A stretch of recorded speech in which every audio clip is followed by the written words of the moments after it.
So a few years ago, the American Association of Matrimonial Attorneys, you didn't even know that was a thing, but it's the 1,600 top divorce lawyers in America, held their annual gathering and added up some statistics, and they realized that over the course of the last year, 2015, 56% of the divorce cases they had litigated cited the breaking point in the marriage as one partner's addiction to internet pornography. After the gathering, the president of the association was asked about it, and he said 8 years ago that percentage was 0. Which is a pretty disturbing trend for marriages in America, but it's job security for us because porn addiction is on the rise, not on the wane. On Sunday, I talked about the pornification of American society and the pornification of the next generation.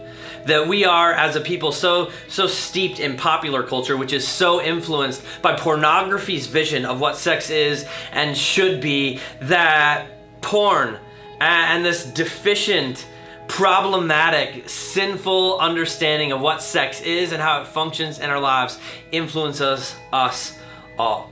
We live in a society that's sexually indulgent, yet increasingly sexually dissatisfied, but we don't talk about it.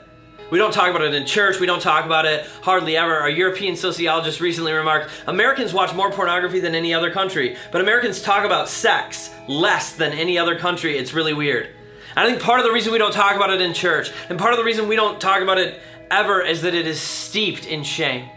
Sex and sexuality is one of the areas that our enemy attacks us with shame more than almost any other area. In fact, the first instance of shame in recorded human history happened right after the fall. And it happened in the area of sexuality. Adam and Eve sinned, they ate the fruit, and the first thing they felt was shame that they were naked. And God showed up and said, who told you that you were naked? Whose voice did you allow to thunder in your souls that wasn't mine? Who told you that? But they were ashamed about their sexuality almost immediately after they sinned. And it's so hard not to carry shame in this area. And here's the truth. We know that God has a plan and He has some boundaries and He has some laws, and it is God's best for us. His boundaries and His fences are set up so that we can experience fullness, but so many of us have made mistakes in this area and in so many others, and we're just ashamed. And shame is real, and God's laws are there, and God calls sin because it dehumanizes us. And God has a pretty profound investment in humans being human, being all that we are created to be, and sin makes us less than He made us to be, and less than fully human. And so God cares about the things that dehumanize us. But He also cares enough that He came and He died, and grace is real. And if grace is real, if the cross is effective, then it has to be real for you and me. And so the question for us is, wherever we've been, wherever our journey has led us, whatever sin and shame has been there, how do we move from where we are to this place that God wants us? And so I want to talk really quickly about what God says about sex, about what it's for, about what He wired us to experience in the area of sex and sexuality. And first and foremost, just want to recap real quickly what I said on Sunday. That Song of Songs gives us these 3 different Hebrew words for love. The Hebrews have like 7, but these 3 are unique in that they're meant to work together. Raya is this friendship of being a soulmate with someone. And Ahava is this commitment that's built upon that connection. You know, Song of Songs says, Ahava is stronger than death. Waters cannot quench Ahava. Ahava is this love of the will, that love is going to be dependent on who I am rather than how you perform and how you thrill and interest me. And Ahava is commitment. And on top of that, and connected with those, is dode, this term for sexual love and sexual affection. And the picture that God paints for us in Song of Songs is that all 3 of those are meant to build on one another and work together. And if one of them is missing, it kind of all falls apart. We want to separate dode and raya and ahava. We live in a culture that wants to say sex is just physical and it doesn't need any sort of emotional connection, and then it wonders why sex is empty because it isn't built on the things it has to be built on. Without friendship and without commitment, it's just a selfish physical pursuit. But God says it's not just a selfish physical pursuit. In fact, it's a social, spiritual pursuit that deeply melds 2 souls together. And the truth is, in our lives too, without any of those 3, it matters. Like some relationships, some of our marriages have ahava. We have a commitment to staying together, and we're trying the dode, but dode is fading. The sex is bad, or it's infrequent, or it's dying. And probably if that's you, if that's where you're at, and it is where so many marriages are at, it's where our culture thinks all marriages end up, it's because we forgot that raya is the foundation. You haven't invested in knowing each other.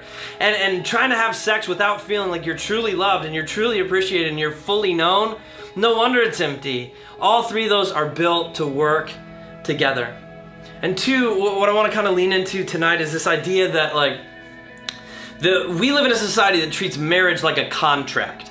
Like, here are the terms, and if you fulfill the terms, then I'll fulfill my part of the terms. It's kind of unilateral, and I can get out of it anytime I want. You can get out of it anytime you want. It's just a contract that we sign, and anytime one of us feels like it isn't working for us and we want to break it, we can totally bail. But God doesn't treat it as a contract. He treats it as a covenant. And in the Old Testament, a covenant was a big, huge deal. And in fact, marriage is constantly and continually described as a covenant, something that's completely unbreakable. And each covenant has a covenant symbol. And the covenant symbol of marriage is sex. So sex isn't just a thing that we do. It isn't just this ethereal action that we can take in, or that we can partake in for physical pleasure. It is the symbol of the marriage covenant. That's what it was designed to be. And in Hebrew weddings, they would get married and the reception had to wait. First, they held a ceremony of saying, hey, I'm committed. And then the bride and the groom, the bride first, and then the groom would get permission to enter, went to a tent called the chuppah. That's where we get the word hubba hubba. I'm just kidding, that isn't. But it could be. But don't tell anyone that, because I made it up. But anyways, they go to the chuppah, and they would lay a towel over the bed. And then they would consummate the marriage. And when they walked out with a towel that had a blood stain on it, everyone would have a huge party. Like, then they'd have a party for 7 days. But here's the thing about Old Testament covenants, they were cut in blood. There's a covenant symbol cut in blood, and the exchanging of the blood meant two became one. And they do it even if you made a contractual covenant with somebody. You'd cut your wrists and shake hands. And when your blood mingled, you said, we are now one. And you know what happened then? They exchanged two things. One, they exchanged possessions. Everything that I have is now yours, and everything you have is now mine. And two, they exchanged names.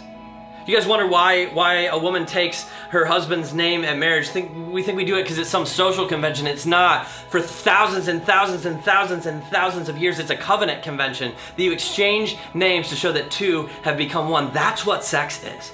Sex is the symbol of an unbreakable covenant that you are known fully and fully loved forever.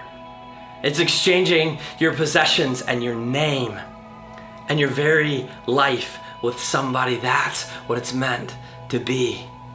And that's a whole different picture. So every time we partake in it, it's not just physically fun. It is physically fun. Quite a bit of it. It's a great, great time, but it's deeper than just like, hey, well, let's have a physical good time together. It's also profoundly spiritual.